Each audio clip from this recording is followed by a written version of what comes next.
যখন হয়েছে উনি ছোট ঘটনা বলেছেন।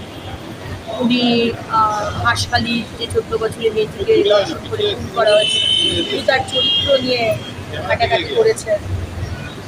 প্রেম ছিল, পেটে বাচ্চা ছিল, এই বলেছেন। বারবারই উনি ধর্ষকদের পাশে দাঁড়ান, দোষীদের পাশে দাঁড়ান, এবং যারা ওনার ইনস্ট্রাকশন মতো এই ধরনের কথা বলে, ওদের মদন মিত্র বলছেন যে কি সবার সেখানে যাওয়া উচিত হয়নি, একা যাওয়া উচিত হয়নি। ঠিকই তো বলেছেন।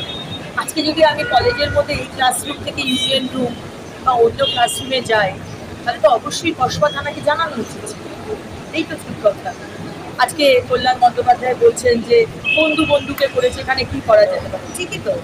মনোজিৎ মিশ্র বন্ধু, দাদা, যে আর প্রচুর অ্যালিগেশন, প্রচুর মহিলাকে গায়ে হাত দিয়েছে, মলেস্টেশন করেছে, কোনো অ্যাকশন নেওয়া হয়নি, কোনো শাস্তি হয়নি।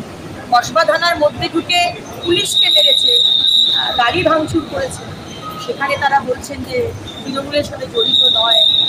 সুতরাং মানুষ অন্তত বুঝে গেছে, বাংলার মহিলারা বুঝে গেছে যে আজকে পশ্চিমবঙ্গের সরকার, মমতা ব্যানার্জি সরকার কতটা সহযোগিতা।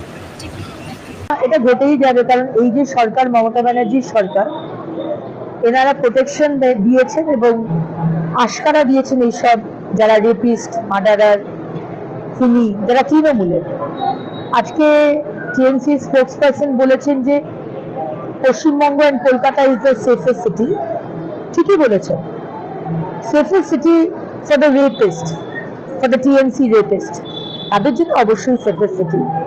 কালিয়াগঞ্জ, হাঁসখালি, কসবা, সব জায়গাতেই আমরা তৃণমূলের নেতা, নেত্রী, কর্মী